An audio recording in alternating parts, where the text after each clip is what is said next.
Hey there, quilters. It's Stephanie from Late Night Quilter, the blog, and the Quilter's Planner. Today is the big day. You are going to learn how to pebble today. Yes, you really are. I promise you. It's not as bad as you think it is. You know why? Because it doesn't really matter if you hit that circle perfectly all the way around. That's not the point. The point is giving texture to your quilt. So I'm going to show you some tips and tricks on the sit-down long arm, or you can check out my stand-up long arm video. When I say sit-down long arm, I'm talking about my handy quilter Sweet 16, which is technically a long arm, even though you're sitting down. But the skill set, as I've said before, is akin to the domestic machine. So you're going to get to see how you can quilt out pebbles on your domestic or on a long arm. Here they are. Ready? Check out the pebbles. You can do this. I promise you. Just takes a little practice. And that is the reason that I put pebbles so early in the Quilter's Planner. I think it's like week 3, because they take some practice and it doesn't have to look perfect. This is not computerized quilting. If you want to learn how to do computerized quilting, there are lots of classes on that. It's a fantastic skill, but that's not what this is. So let's not confuse the two. All right? I hope you have fun with this. Get practicing. Oh, by the way, you're going to want to draw pebbles out a lot. So get your paper, get your pen or your pencil, and practice drawing it during the week when you're not anywhere near your machine, and get used to the feeling. Let me go describe to you what I'm talking about. Okay, I'm going to show you how we draw pebbles. Here's an example of what they look like drawn out. You can have different size pebbles, or they can be all the same size. It's totally up to you. You're going to use a figure 8 motion. I'm going to try and hold this up so my hand doesn't block it. All right, we're going to draw a circle, and you can start out clockwise or counterclockwise, whichever is more comfortable for you. Keep going around the circle till you get to the side where you want to make another pebble and go in a figure 8 motion. You're going to keep swooping around, and you got to get comfortable in going 2 different directions. Just like that. You can add some smaller ones, bigger ones.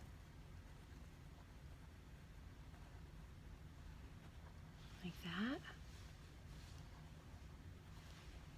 And you don't have to hit your lines perfectly every time. This is about texture. Most important to find a pleasing balance of large and small.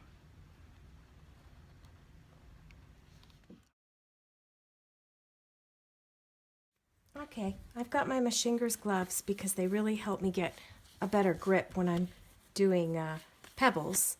Here they are. You can pick them up at any local craft shop. They should have them. Let's go ahead and bring up our bobbin thread and anchor it. Catch that bobbin. There it is. Okay, secured my thread. Here we go. Pebbles.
So now with the stitch regulator on, I don't have to worry so much about the speed that I am moving the fabric and keeping that at consistent speed like you do at on your domestic when you don't have a stitch regulator. So here, I'm very comfortable going around that curve, and I go quite speedy, right? But here, if I want to hit my circle again, I slow down, right?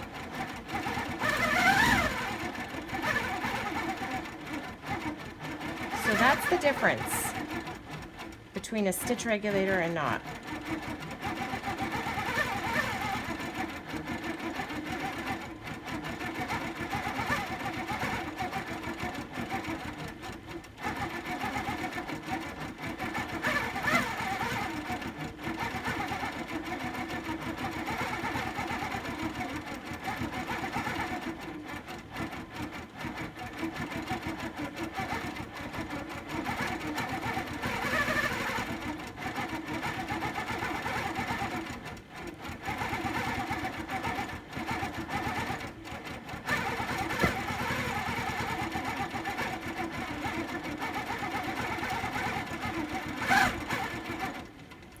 And I can stop, reposition, come back all the way around that one.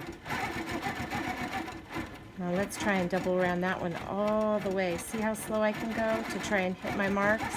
And let's say even I wanted to come back down around here because I thought, oh, you know what, I wanted to fill that area in.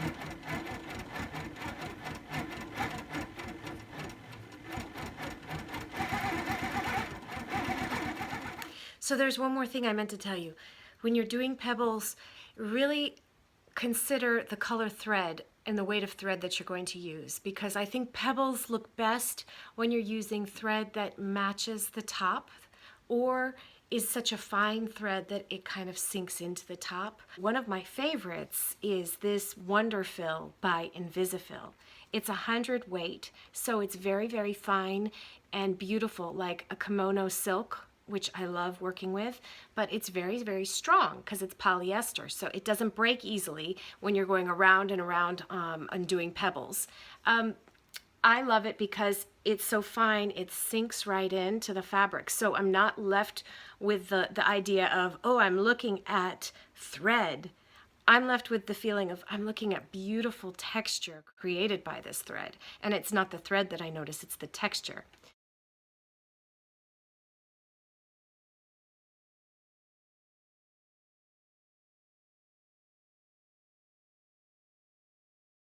So it comes in lots of different colors, this Invisifil, Wonderfill by Invisifil.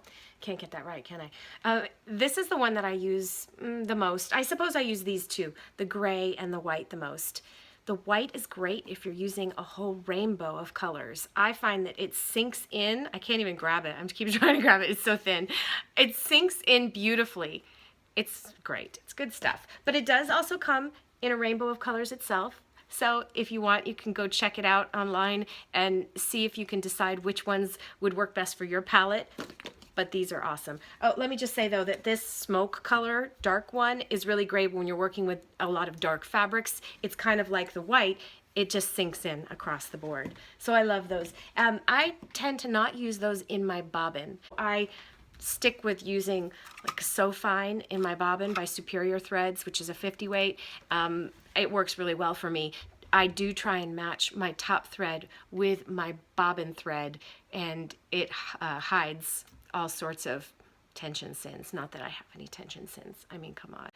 Yes, I have tension sins sometimes. So we want to use every trick we can, right? So you want to match your top thread and your bottom thread. So if there's ever any slight, ever so slight imbalance in tension, that bobbin thread isn't going to pop up to the top, and you're not going to see those little pokies of a different color and like want to pull your hair out. No, it's not going to happen. Match it. You don't even have to worry about it. But your tension is going to be good, right? All right. I can't wait to see your pebbles and all the other designs that you're working on. So please, please, please share them online with me. Ping me on Instagram or on Facebook, or email me hello@quiltersplanner.com. I'll see you later. Bye.